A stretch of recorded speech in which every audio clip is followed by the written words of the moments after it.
Friday को मैं नहीं आई उसका फ्राइडे को हुई थी क्लास, कहाँ पे पढ़े थे हम लोग?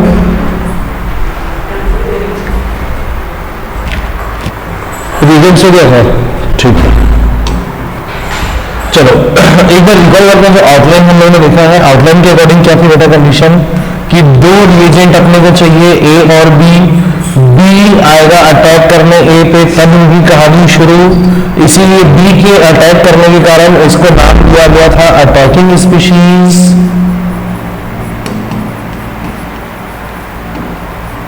और क्योंकि बी के अटैक करने से ये कहानी शुरू हो रही है, इसीलिए इसको नाम दिया गया था रिएजेंट। हम लोगों ने पढ़ लिया कि ये है दो टाइप का, इलेक्ट्रोफाइल और न्यूक्लियोफाइल। याद रखना बहुत आसान था, N for nucleophile, N for negative. ठीक, उसके बाद फिर आई बारी किसकी? हाँ, तो जब बी अटैक करेगा ए पे तो क्या होगा, जो मैंने आप लोगों को आउटलाइन लिखाया है उसके अकॉर्डिंग पहला काम होगा इसमें, जल्दी बोलो, बॉन्ड क्लीवेज।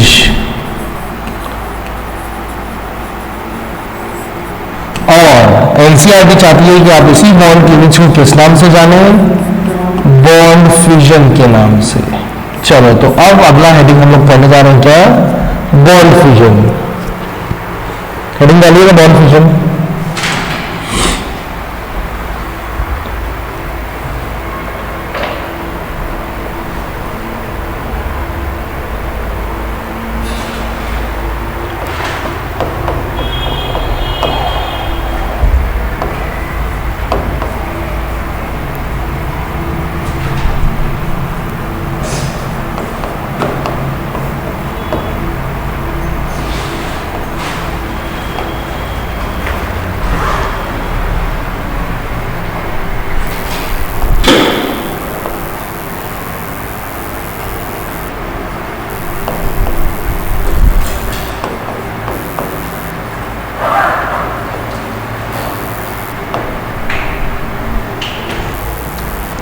अरे एक एग्रीफाइल लिख रहा हूँ गलती से।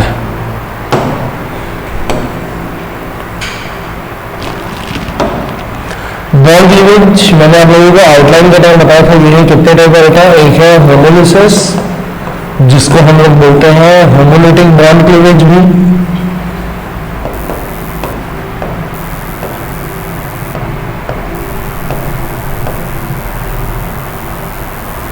और एक है हेटेरोलिसिस, जिसका दूसरा नाम क्या होगा? हेटेरोलेटिंग बॉन्ड क्लीवेज। ठीक, ये हुआ अपना।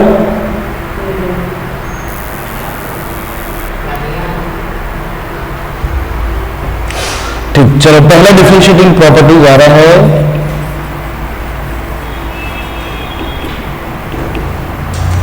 डेफिनेशन।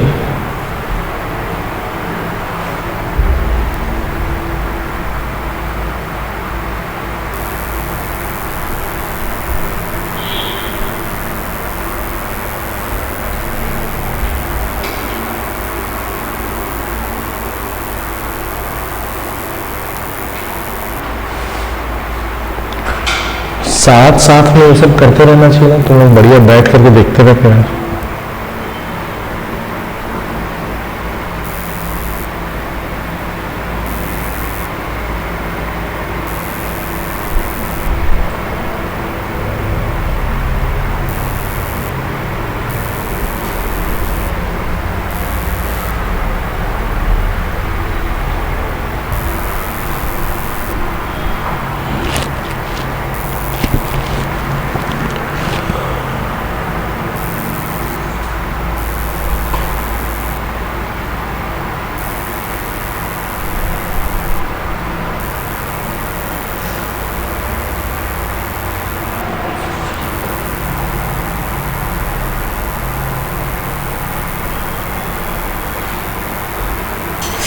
शुरू करें। चलिए डेफिनेशन देखते हैं होमोलिसिस और हेटेरोलिसिस की। आप लोगों को मालूम है कि होमो वर्ड का मतलब क्या है? इंसान को होमो सेपियंस क्यों बोलते हैं? ये तो मालूम है ना, इंसान का बायोलॉजिकल नेम होमो सेपियंस है। क्यों बोलते हैं इंसान को होमो sapiens?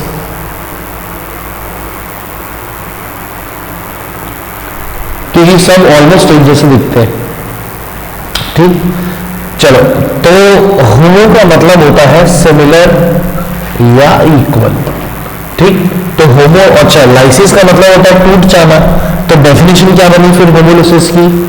The bond cleavage, the bond cleavage where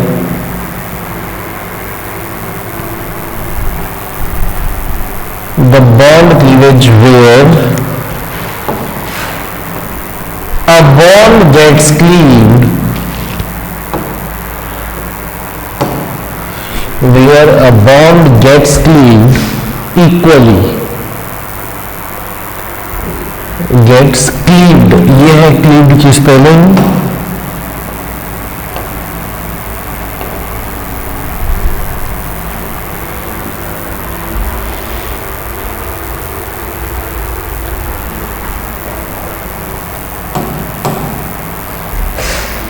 ठीक, तो हेटेरोलिसिस क्या हो जाएगा? जस्ट इसका उल्टा, यानी कि द बॉन्ड क्लीवेज या the bond fusion where a bond gets cleaved unequally, उसको आप बोलोगे हेटेरोलिसिस। तो इसमें ये जो वर्ड है हेटेरो, हेटेरो का मतलब होता है डिफरेंट या अनइक्वल।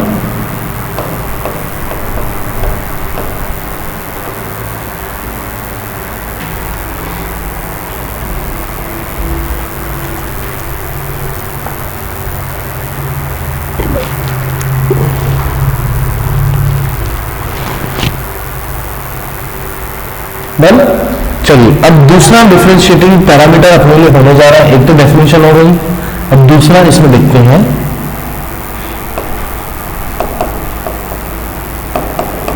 Distribution of electrons.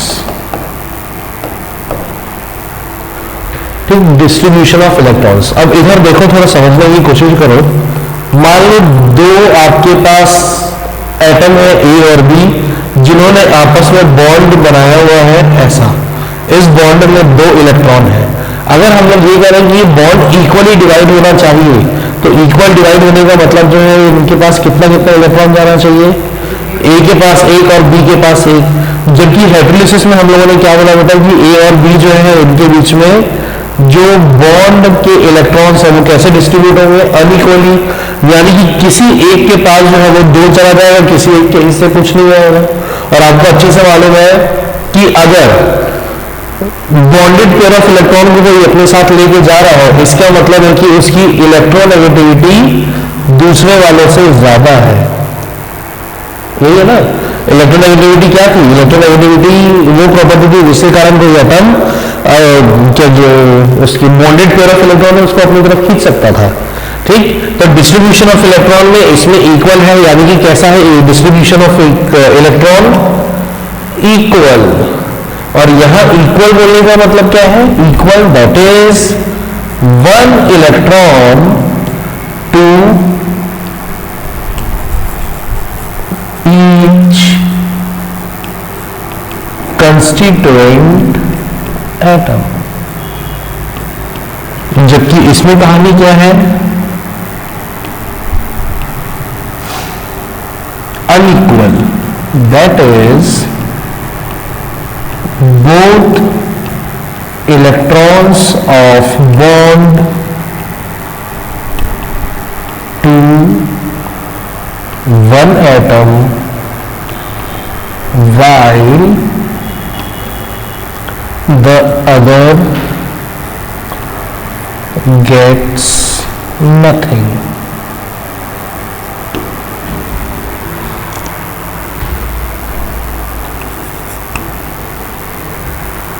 ठीक, चलो अब ये बताओ तो बेटे, ठीक,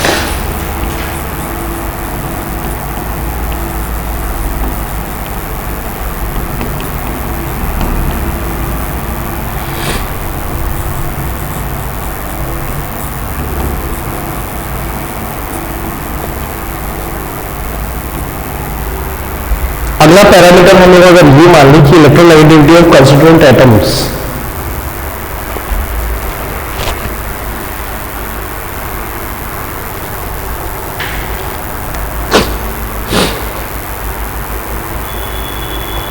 अगर हम लोग इलेक्ट्रोनेगेटिविटी ऑफ कंस्टिट्यूएंट एटम्स की बात करें तो होमोलिसिस यानी कि ये जो इक्वल डिस्ट्रीब्यूशन है, आपको इसमें अच्छे से मालूम चल गया होगा कि अगर दोनों इलेक्ट्रॉन बराबरी से बढ़ रहे हैं ए और बी के बीच में, यानी ये बॉन्डेड पेयर ऑफ इलेक्ट्रॉन को बराबरी से खींचने की ताकत अगर ए और बी की है, इसका मतलब इन दोनों की इलेक्ट्रोनेगेटिविटी क्या रही होगी? सेम। तो इलेक्ट्रोनेगेटिविटी ऑफ कंस्टिट्यूएंट एटम्स में इसमें क्या लिखेंगे हम लोग कि ई ए और ई बी बराबर होगा, where A and B are constituent atoms, जबकि इसमें क्या होगा ई ए और ई बी बराबर नहीं है। ठीक, और बराबर नहीं है का क्या मतलब?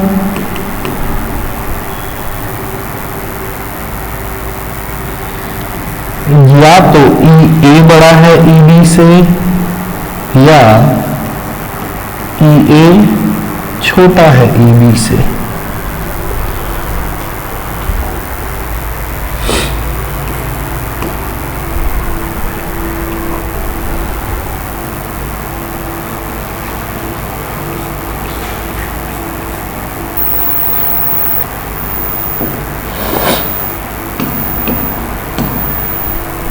डन।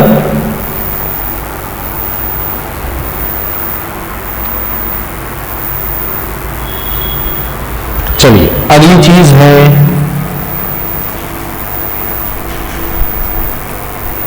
आउटकम।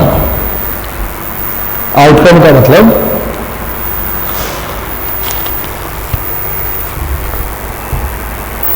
आउटकम का मतलब वाह, मजा ही आ गया सुन के। चलिए आउटकम या रिजल्ट का मतलब देखो, अब इसमें तो क्या हुआ बेटा, दोनों एटम्स के पास एक एक इलेक्ट्रॉन बटा है, तो इस कंडीशन में जो ऐसी वाली कंडीशन बनेगी जिसमें दोनों एटम, दोनों जो अपने पास कंस्टिट्यूएंट एटम है उनके पास एक एक इलेक्ट्रॉन जाए, अनपेड इलेक्ट्रॉन, तो ऐसी कंडीशन को हम लोग बोलते हैं फ्री रेडिकल्स। तो जब भी आपको होमोलिसिस मिलेगा उसमें हमेशा फ्री रेडिकल भी बनते हैं। जबकि आपको यहां समझ में आ गया होगा कि अगर मान लो ए की इलेक्ट्रोनेगेटिविटी ज्यादा है तो बॉन्ड के दोनों इलेक्ट्रॉन वो लेके जाएगा, ए क्या बनाएगा? एनायन। जबकि बी के से तो कुछ नहीं है, तो बी क्या बनाएगा? कैटायन। तो हाइड्रोलिसिस के आउटकम क्या है? Cation and anion.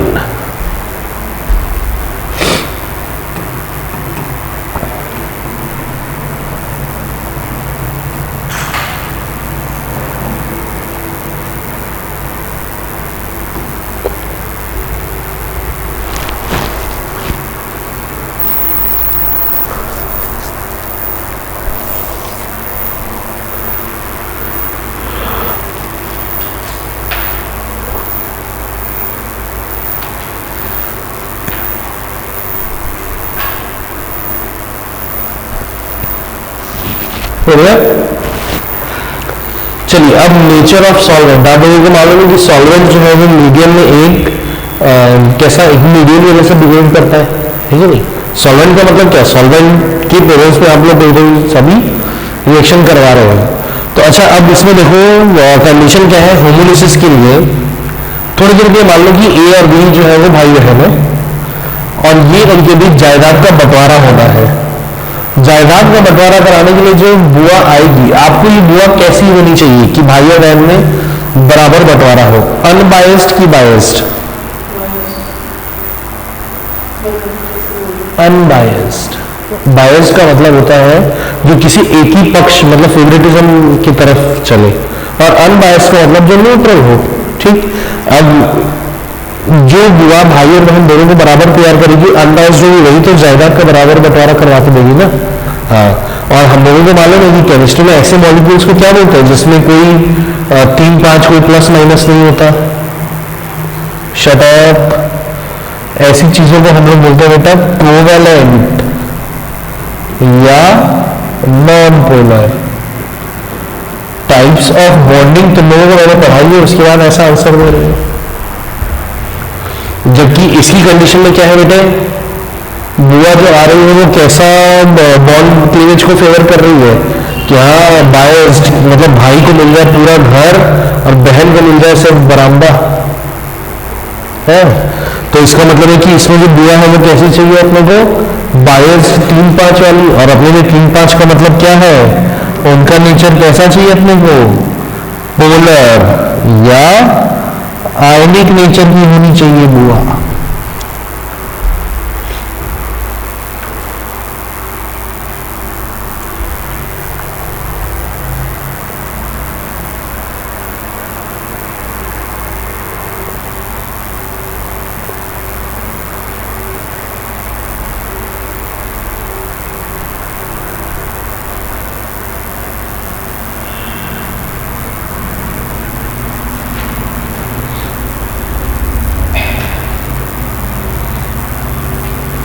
हो गया। चलिए एक लास्ट अपने को देखना है,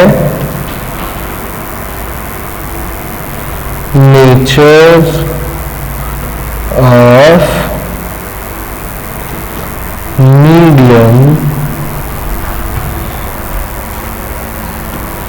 या ये कह लो कि वेसल जिसमें ये रिएक्शन कराना चाह रहे हो। तो इसके लिए आपको चाहिए रहता है फोटोकेमिकल या थर्मल, ठीक।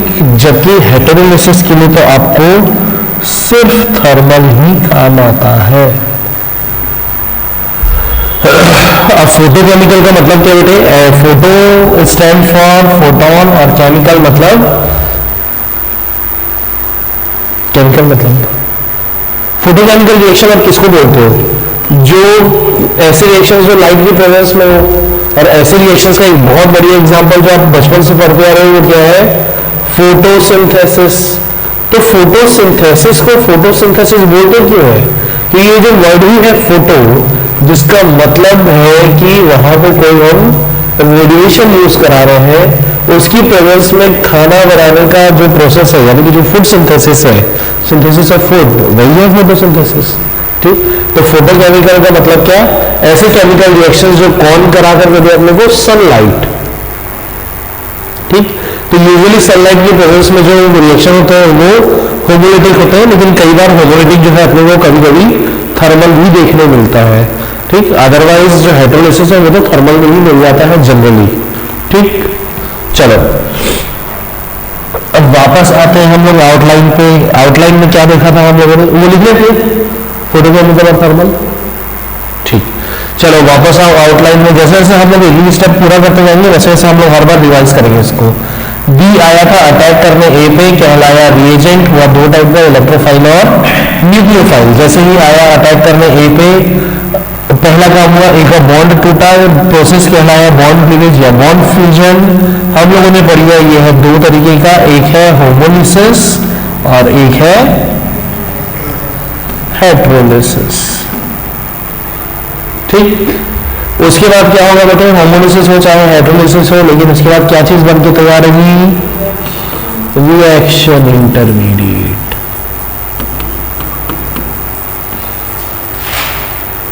और अगर उस कहानी से आप उसको कंपेयर करें, याद है मैंने एक कहानी आप लोगों को बताई थी, कहानी क्या है, ये आया है वो सुपारी किलर जिसके हाथ में चाकू है और वो आपको मारने आया है। तो जब वो आएगा आपको मारने, दरवाजा खटखटाएगा, या तो होगा इलेक्ट्रोफाइल, ये तो होगा न्यूक्लियोफाइल टाइप का। जैसे ही दरवाजा खटखटाएगा आपको पता चलेगा कि आपको मारने आया है कोई। पहला काम क्या होगा, बॉन्ड क्लीवेज, मतलब आपकी हिम्मत टूटेगी, आप डरेंगे घबराएंगे। हिम्मत दो तरीके से टूटेगी, या तो होमो या तो हेटेरो। जब आप देखेंगे कि कोई मारने आया है, आपकी हिम्मत टूटेगी, आप घबराएंगे, आप क्या करेंगे, पैनिक होकर के भागना चालू करेंगे। तब उस कंडीशन में आप क्या कहलाएंगे, रिएक्शन इंटरमीडिएट। रिएक्शन इंटरमीडिएट अब हम लोग देखने वाले हैं तीन तरीके का, कार्बोकेटायन, कार्बोनायन और कार्बन फ्री रेडिकल, ठीक। तो अगला हेडिंग क्या डालेंगे बेटा, हाँ जी,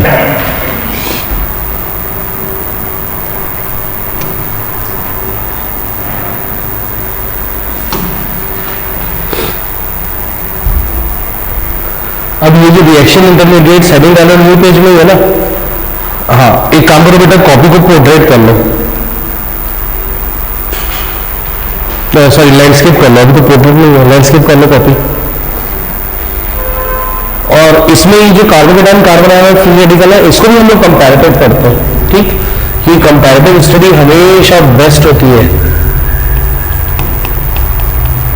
सीरियल नंबर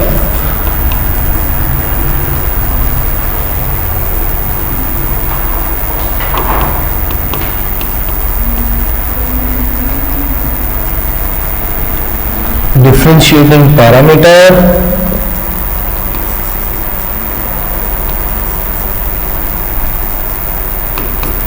कार्बोकेटायन,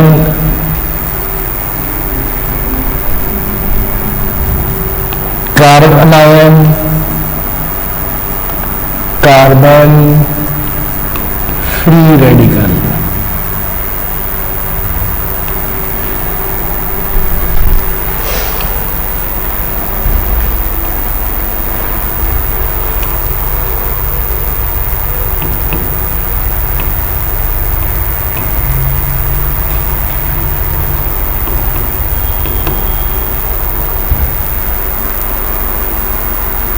थोड़ा जल्दी जल्दी करना और आराम से बेटा, ये ना जैसे अभी आप लोग लिख रहे हो ना उसको लैंडस्केप करके, वैसे ही 2 पेज तो घेरेगा ही घेरेगा।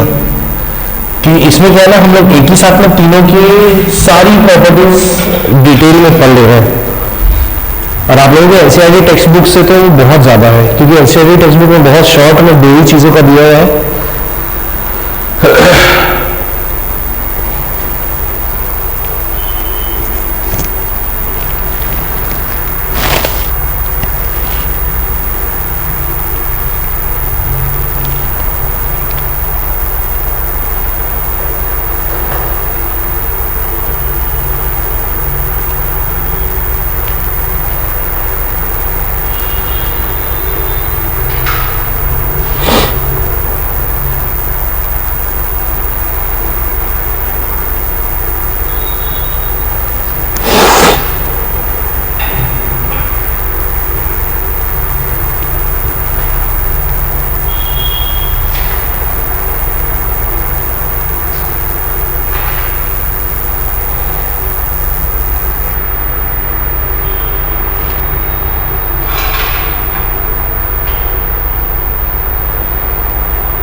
हो गया। चलिए, अब कार्बोकेटाइन की डेफिनेशन क्या है, नाम से मालूम चला बेटा। देखो इसमें 2 वर्ड्स हैं, एक है कार्बो जिसका मतलब है कौन, कार्बन, और केटायन का क्या मतलब, पॉजिटिव चार्ज। तो कार्बोकेटाइन की डेफिनेशन क्या हो गई, व्हेन कार्बन एटम, बेटा कार्बन एटम ऐसा लिखते हैं ना, मैं बार बार सिखा चुका हूं, कार्बन एटम ऐसा, when carbon atom acquires positive charge।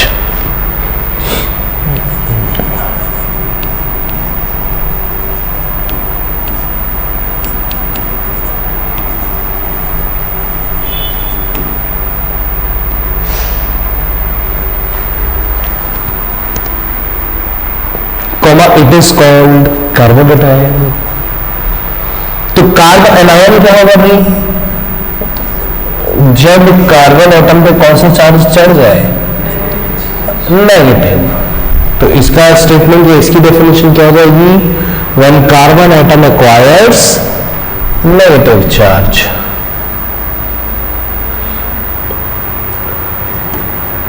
अब कार्बन फ्री रेडिकल क्या है भाई, जब फ्री रेडिकल थोड़ी देर पहले हम लोगों ने देखा था होमोलिसिस में बनता है, जिसमें एक अनपेड इलेक्ट्रॉन जाता है एटम के साथ। तो कार्बन फ्री रेडिकल क्या है, जब कार्बन के ऊपर क्या है, एक अनपेयर्ड इलेक्ट्रॉन। तो उसमें डेफिनेशन क्या बनेगी कार्बन फ्री रेडिकल की, कि when carbon atom acquires unpaired electron,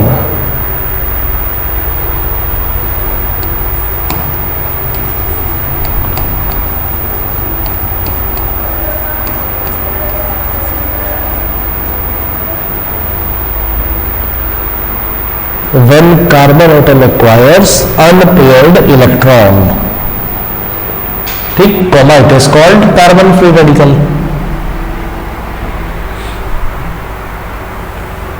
ठीक, चलो अब है सिंपलेस्ट फॉर्म। सबसे सिंपलेस्ट कार्बोकैटायन जो होता है वो है CH3+, नाम है इसका मिथाइल कार्बो कैटायन।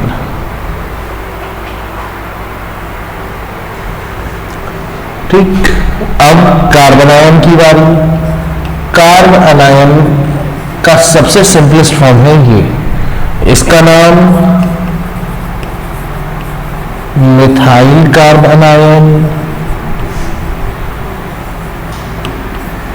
और कार्बन फ्री रेडिकल में सबसे सिंपलेस्ट फॉर्म है ये, इसका नाम मिथाइल फ्री रेडिकल।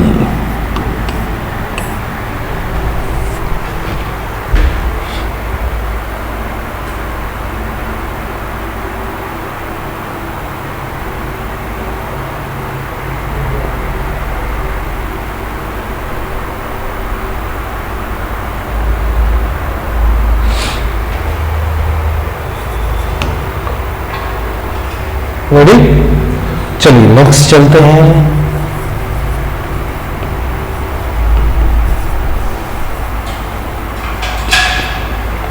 हाइब्रिडाइजेशन। इसका देखो, हाइब्रिडाइजेशन तो आप लोगों को अब निकालना सिखा चुका मैं और कई सारा प्रैक्टिस किए। इसका हाइब्रिडाइजेशन क्या है बताओ।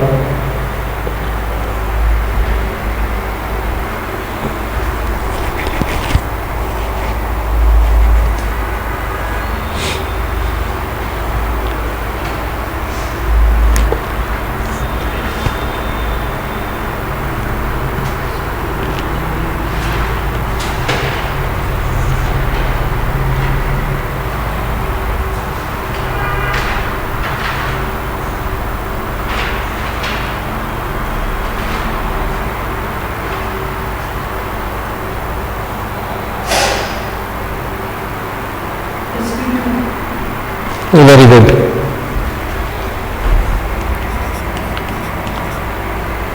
इसका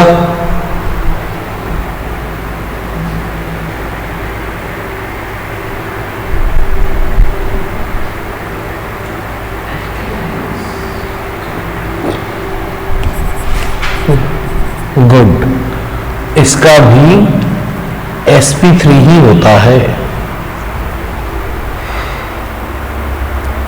ठीक,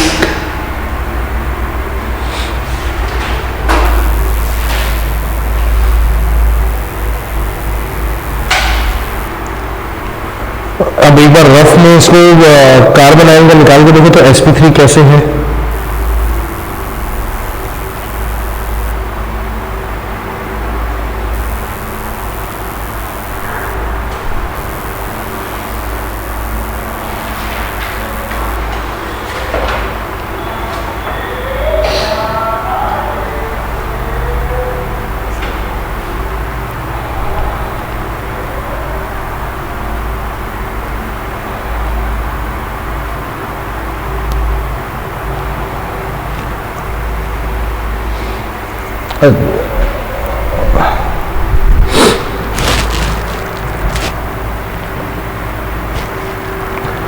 बेटा हम लोग अपने मेथड में सिग्मा बॉन्ड काउंट करते थे ना,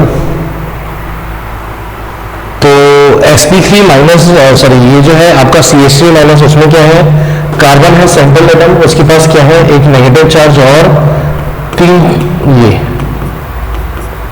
तो कितना हो गया 1 2 3, और माइनस वाले को हम लोग एक सिग्मा और लेते हैं, तो टोटल नंबर ऑफ सिग्मा कितना हो गया अपना 4, इसलिए ये आ रहा था sp3। लेकिन उस वाले में क्या है कंडीशन, कार्बन है, कार्बन के ये 3 बॉन्ड और चौथी वाली वैलेंसी पे एक अनपेयर्ड इलेक्ट्रॉन, तो नंबर ऑफ सिग्मा कितना ही आ रहा है 3, यानी कि इसका हाइब्रिडाइजेशन कितना आएगा sp2।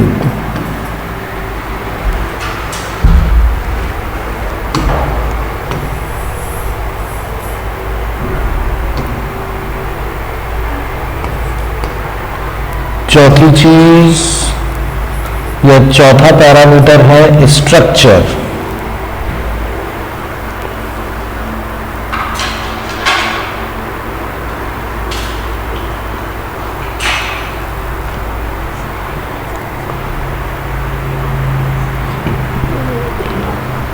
ठीक, आपको मालूम है। अच्छा देखो, स्ट्रक्चर की एक कैसी कंडीशन, दो तो मुझे पेन दो, दो तीन तो पेन,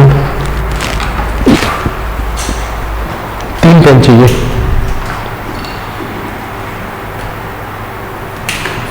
वो तो है, लेंगे किससे, अगर पूरा ही देंगे तो एक और पेन दो।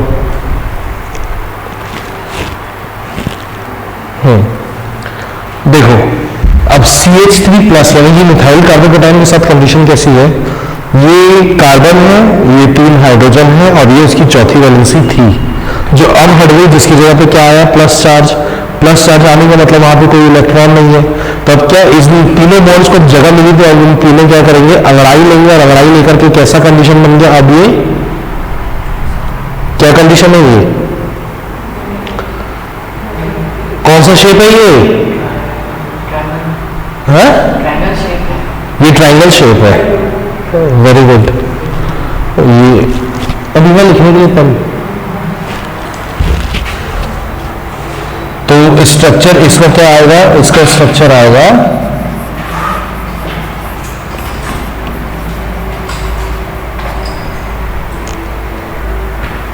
Trigonal planar.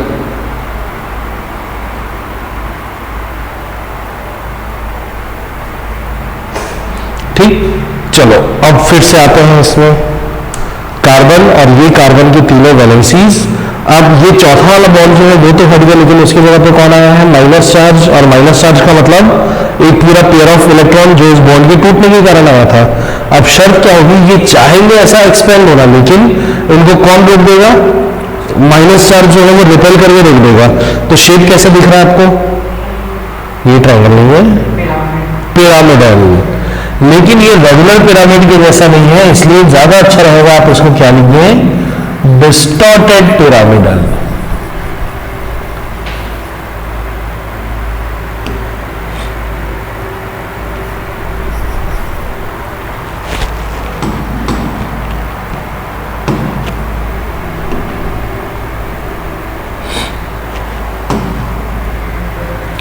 और इसमें भी वैसी ही कहानी रहेगी, इसको आप डिस्टॉर्टेड पिरामिडल भी लिख सकते हैं, डिस्टॉर्टेड ट्राइगोनल प्लेनर भी लिख सकते हैं।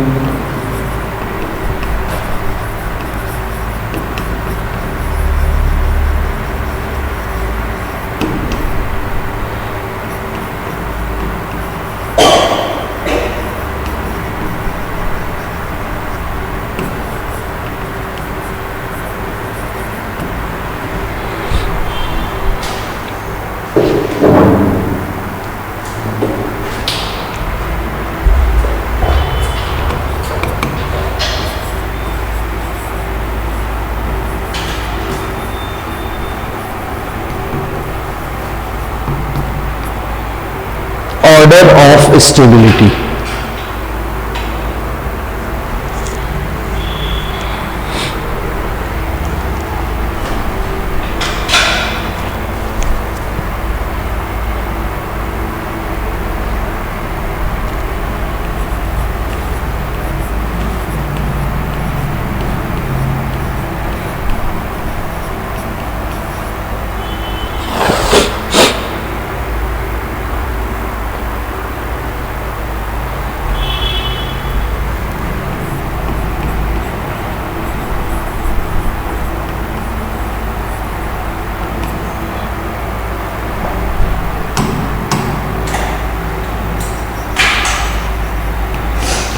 Aliphatic and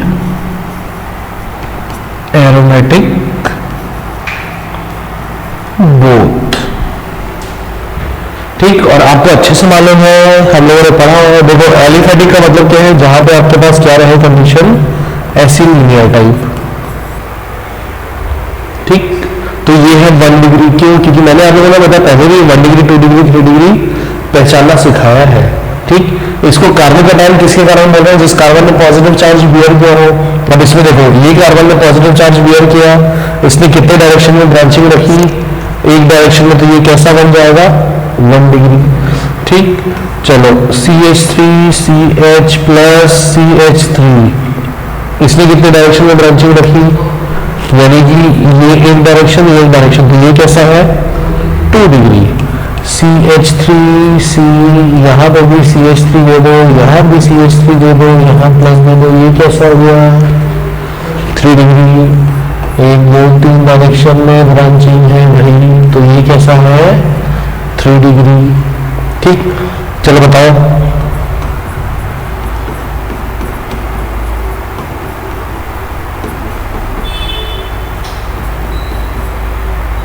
ये कैसा टाइप वाला है?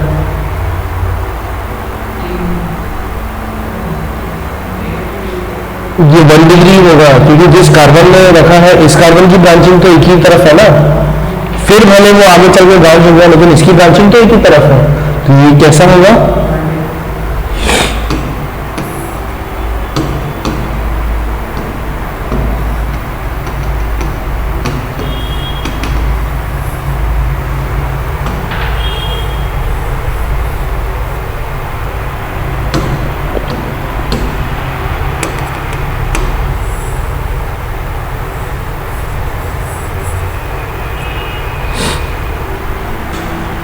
जबकि एरोमेटिक की कंडीशन में क्या है?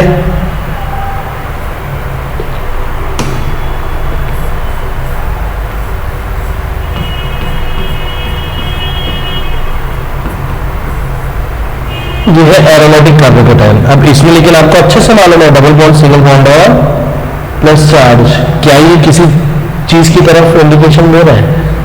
रेजोनेंस। तो अरे, तो रेजोनेंस में पार्टिसिपेट करेगा। अगर 2 रिंग आएगी तो दोनों रिंग रेजोनेंस में जाएंगी, 3 रिंग आएगी तो तीनों रेजोनेंस में जाएंगी। तो एलिफेटिक और एरोमेटिक, इसमें एलिफेटिक और एरोमेटिक दोनों में यही ऑर्डर मिलता है।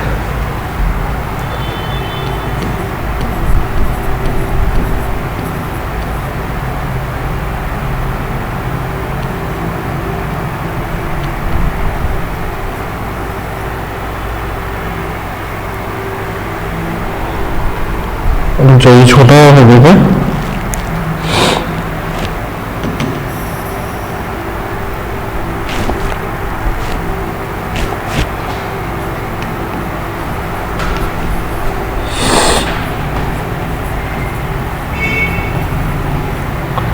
ये है एलिफेटिक का,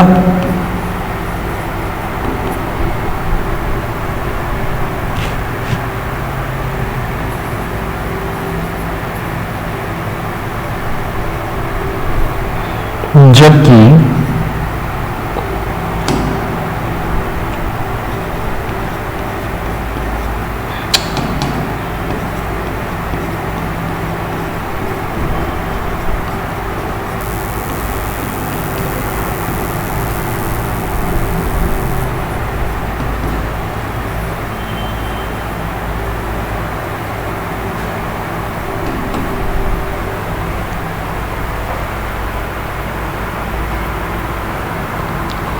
अब ऐसा क्यों हो गया? अरे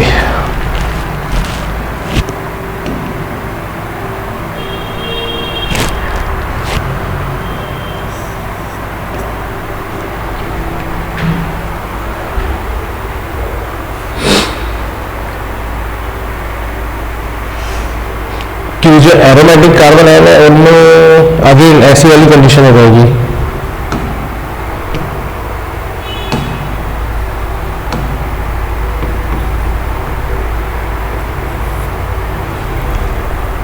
ये फिर किसकी तरफ इशारा कर रहा है? रेजोनेंस।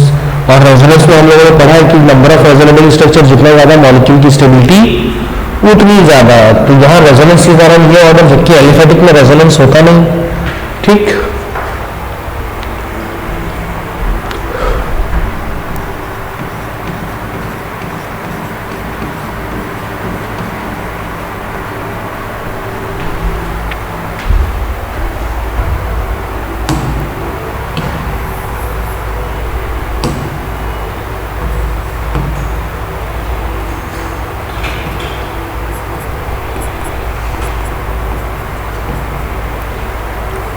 सिक्स्थ है reason behind stability.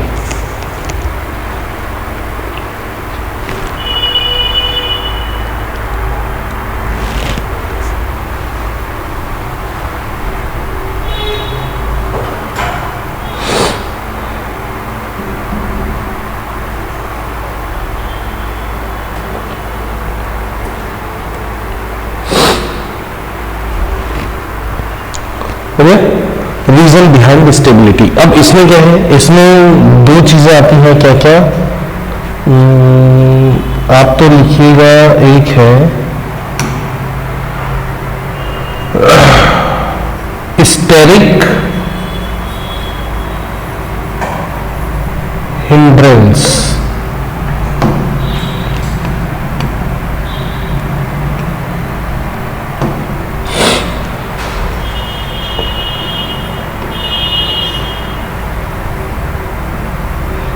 Resonance. Resonance किसके लिए? For aromatic. इस वाले में बिल्कुल same steric hindrance and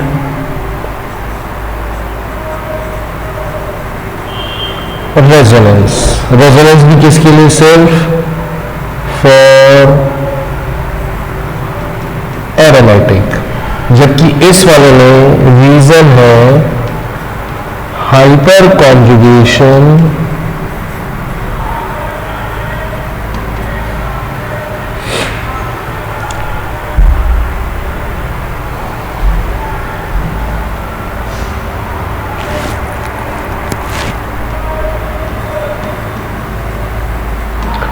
steric hindrance and resonance. इसमें भी रेजोनेंस किस पे एप्लीकेबल है? सिर्फ और सिर्फ इन एरोमेटिक।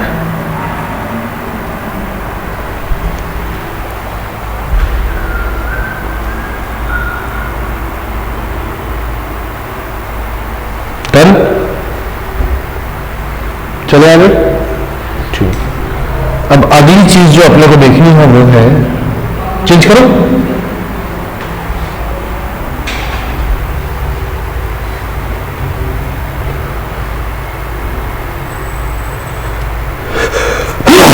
सॉरी।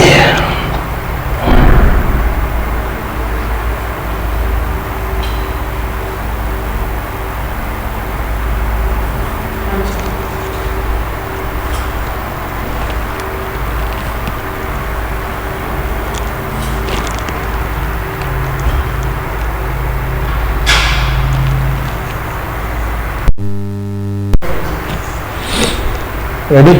चलिए, अब नेक्स्ट जो चीज अपने को देखनी है वो है मोड ऑफ सिंथेसिस या मेथड ऑफ प्रिपरेशन।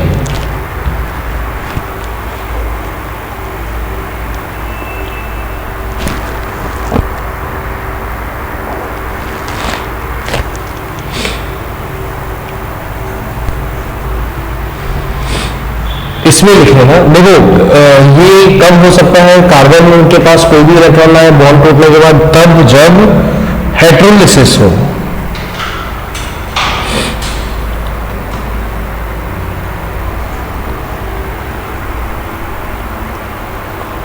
हेटेरोलिसिस। और कौन से बॉन्ड का heterolysis? Heterolysis of a bond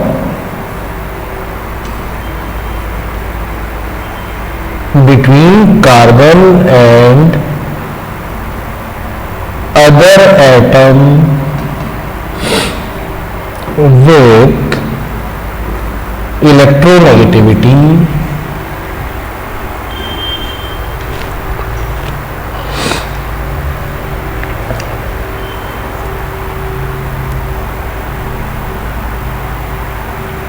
what hydrolysis of a bond between carbon and other atom with greater electronegativity कर लो, इसको कर लो with greater electronegativity।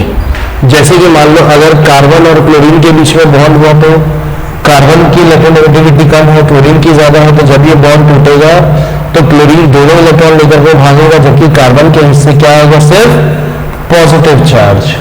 ठीक, तो हाइड्रोलिसिस जब होगा ऐसे किसी बॉन्ड का जिसमें कार्बन की बॉन्डिंग किसके साथ है, उससे ज्यादा इलेक्ट्रोनेगेटिव एलिमेंट के साथ में, तो उसके ऊपर क्या चार्ज आएगा, हमेशा पॉजिटिव चार्ज। ठीक, अब कार्बन फ्री रेडिकल में लिखना है ना बेटा, कार्बन फ्री रेडिकल में लिखना है। अब ये भी हम लोगों ने थोड़ी देर पहले देखा था, ये कब होता है, जब होमोलाइसिस हो।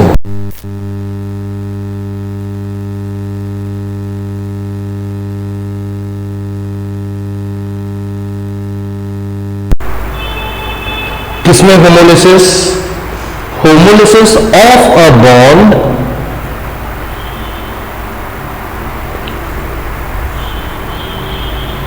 homolysis of a bond with similar electronegativity atoms। यानी कि मान लो अगर दो कार्बन कार्बन के बीच में बॉन्ड है और दोनों कार्बन के पास सेम नंबर ऑफ हाइड्रोजन है, इधर देख लो थोड़ा सा, दोनों कार्बन के बीच में और दोनों कार्बन के पास 3-3 हाइड्रोजन है, तो जब इनके बीच का ये बॉन्ड टूटेगा तो क्या होगा बेटा, दोनों एक ही कंप्लीट इलेक्ट्रॉन लेके जाएंगे। सिमिलरली अगर मान लो क्लोरीन क्लोरीन के बीच में बॉन्ड है तो दोनों क्लोरीन क्या है, सेम इलेक्ट्रोनेगेटिविटी वाले हैं, तो जब इनके बीच का बॉन्ड आप कैसा तोड़ेंगे, बराबर तोड़ेंगे, तो भी क्या बनेगा, आपको फ्री रेडिकल भी बनेगा। ठीक, चलो तो इसमें क्या लिखा था हमने, homolysis of a bond with similar electronegativity atoms. Done. Carbon जो है ये अब थोड़ा सा लंबी है, क्योंकि इसके मोड ऑफ प्रिपरेशन में दो मोड्स हैं। पहला है बाय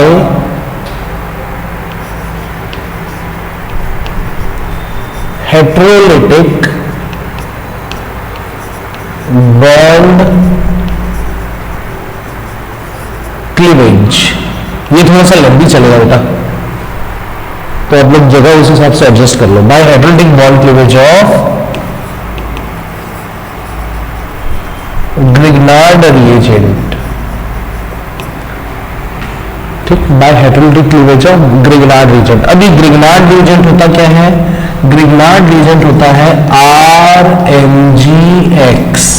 देखो कैसे, जैसे R की जगह ले लो CH3, Mg तो यही रहेगा और ये हो गया Cl। आपको मालूम है बेटे कार्बन और मैग्नीशियम में मेटल कौन है, मैग्नीशियम। और आपको अच्छे से मालूम है मैग्नीशियम अगर मेटल है तो मेटल्स की प्रॉपर्टी कैटायन बनाने की होती है, जबकि नॉन मेटल जो है वो एनायन बनाना पसंद करते हैं। तो जब इनके बीच का बॉन्ड टूटेगा तो मैग्नीशियम बीइंग अ मेटल क्या बनाएगा बेटा, पॉजिटिव, और बॉन्ड के दोनों इलेक्ट्रॉन्स को धकेल देगा किसकी तरफ, रे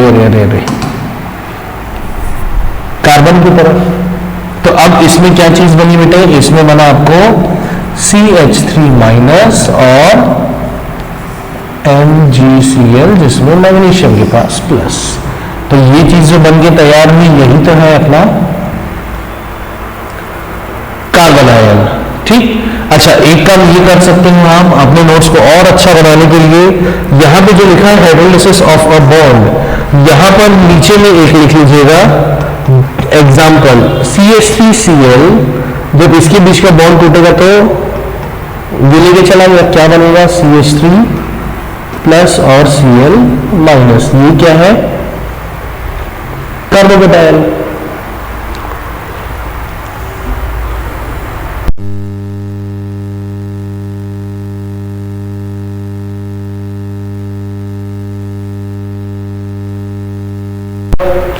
कार्बन फ्री रेडिकल में क्या आ जाएगा बेटा, ये दोनों आ जाएंगे एग्जाम्पल कार्बन फ्री रेडिकल में।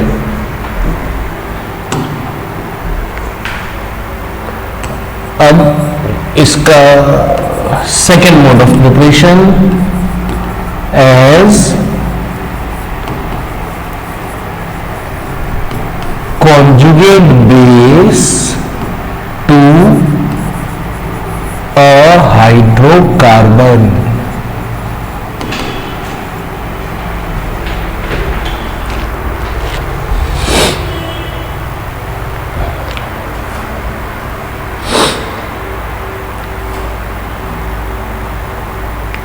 अब ये कॉन्जुगेट बेस क्या चीज है, इसके लिए हम लोगों को देखने की जरूरत है ब्रॉन्स्टेड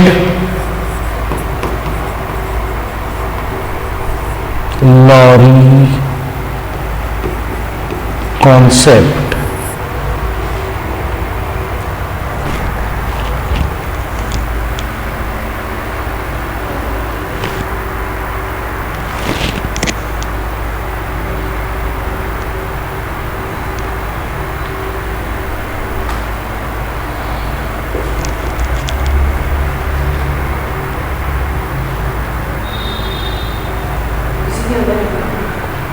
नहीं, इसको तो आप अलग से भी लिख सकते हो उस टेबल के बाद। इसमें ना हम लोग 2-3 एग्जांपल लिखेंगे, उसके बाद मतलब उतनी जगह छोड़ दो और उसके बाद फिर हेडिंग डाल लो ब्रॉन्स्टेड लॉरी।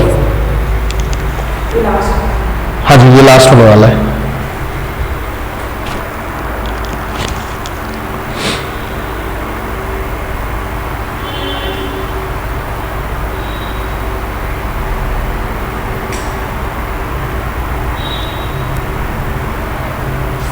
चालू करें?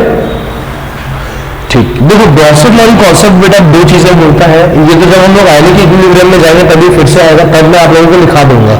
अभी आप लोग समझो, ब्रॉन्स्टेड लॉरी ये कहता है कि जो भी दुनिया में चीज ऐसी है जो क्या करेगी, प्रोटॉन डोनेट करेगी, वो एसिड है, और दुनिया की जो भी चीज इस प्रोटॉन को एक्सेप्ट करेगी वो बेस है। ठीक, सॉल्ट जैसी कोई भी चीज ना तो ब्रॉन्स्टेड लॉरी के अकॉर्डिंग होती है, ना ही लुईस के अकॉर्डिंग होती है। लुईस हम लोगों ने किसमें पढ़ा था, एक थप्पड़ में जाना है, इलेक्ट्रोफाइल वर्सेस न्यूक्लियोफाइल में। ठीक, अच्छा, तो सॉल्ट जैसा तो कुछ होता नहीं, इसलिए ब्रॉन्स्टेड लॉरी के हिसाब से क्या है, दुनिया में जितने एसिड है वो सब अपना कॉन्जुगेट बेस बनाते हैं, और जितने भी बेस है वो अपना कॉन्जुगेट एसिड बनाते हैं। फॉर एग्जाम्पल, चलो ये मतलब एक इजी सा एग्जांपल लेते हैं, H2O प्लस NH3। मान लेते हैं कि ये है एसिड और ये है इसका बेस। अगर ये एसिड है तो इसको क्या देना चाहिए, प्रोटॉन, पॉजिटिव नेगेटिव नहीं बोल रहा। ठीक, अच्छा, अगर इसने H2O में से H+ निकाल दोगे तो क्या बचेगा, OH माइनस बचेगा ना। और वो H+ अगर आया इसके पास था लोन पेयर और इसने उस H+ को एक्सेप्ट कर लिया, क्या बनाएगा ये NH4+।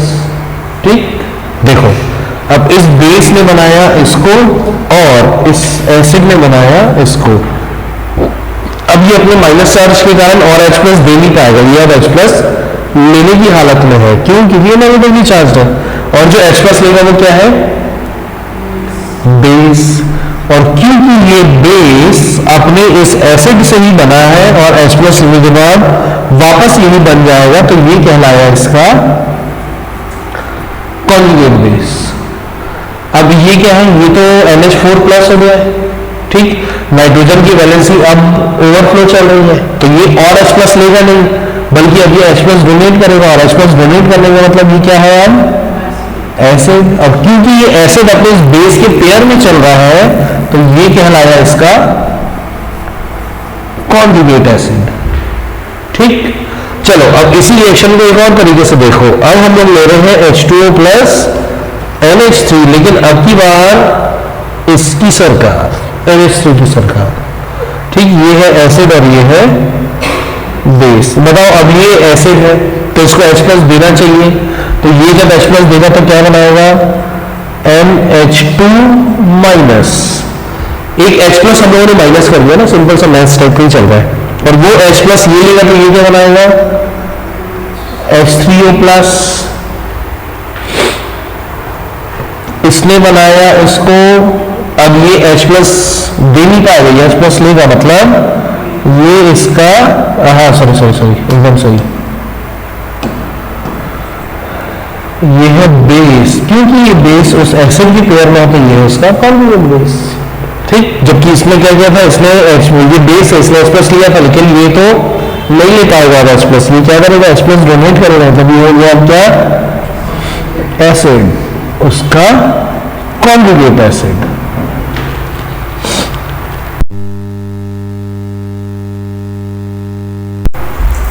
अब इसी कॉन्सेप्ट को यहां पे चलाना है।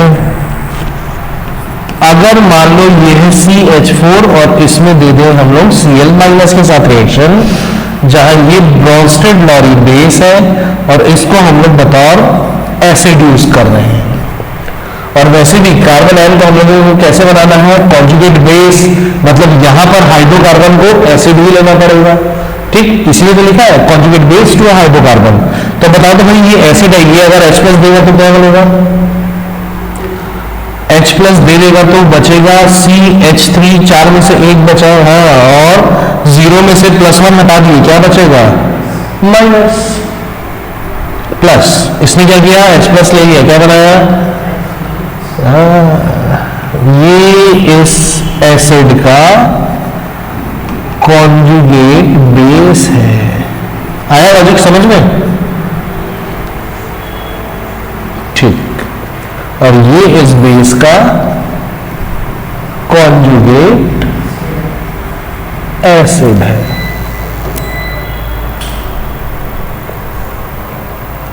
चलिए एक एग्जांपल आप लोग खुद करके दिखाइए। इसको मान लो बेस, इसको मान लो एसिड। चलो तो बेटा एक इसको आप लोग बनाओ और इसको भी आप लोग बनाओ। ये है एसिड, ये है बेस।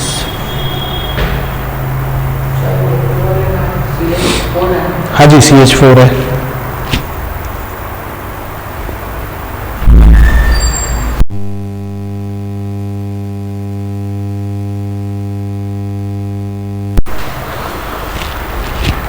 ठीक है, तो ये इतना आप लोगों का होमवर्क है, इसको कर लीजिएगा। नेक्स्ट क्लास में हम लोग चालू करेंगे इसके बाद का मॉड्यूल। ठीक, फील्ड इफेक्ट्स।